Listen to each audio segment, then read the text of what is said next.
এই সার্জিস, এই যে হাসনাত আজীবন বঙ্গবন্ধুকে আব্বা ডাইকা, শেখ হাসিনাকে আম্মা ডাইকা তুমি আজকে শেখ হাসিনাকে বের করেছো। এই যে সার্জিস, তুমি এই বেদব ছেলে কত টাকা খেয়ে চুপ্পুর কাছ থেকে তোমরা ওই প্রোগ্রাম নষ্ট করেছিলে।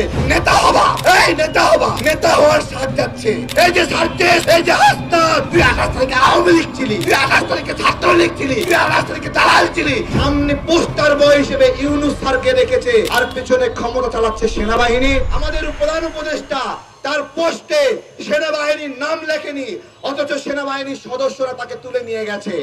কেন নাম লিখতে লজ্জা পাচ্ছেন? তাহলে কি বাংলাদেশের নাগরিকরা প্রশ্ন করবে?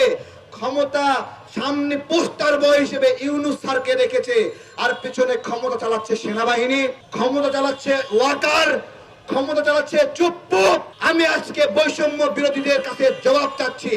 এই যে শোনো, এই যে বাচ্চা ছেলে পেলে, এই যে বাচ্চা ছেলে পেলে, তোমরা শোনো, আমরা চুপ্পুর পদত্যাগের দাবিতে যখন গণ অধিকার পরিষদে ছিলাম আমরা বিক্ষোভ করেছিলাম, চুপ্পুর বাসভবন ঘেরাও করেছিলাম। এই যে সার্জিস, তুমি, এই যে হাসনাত, এই যে হান্নান মাসুদ, তোমরা গিয়ে চুপ্পুর বাসভবনের সামনে আমরা যে বিদ্রোহ করেছিলাম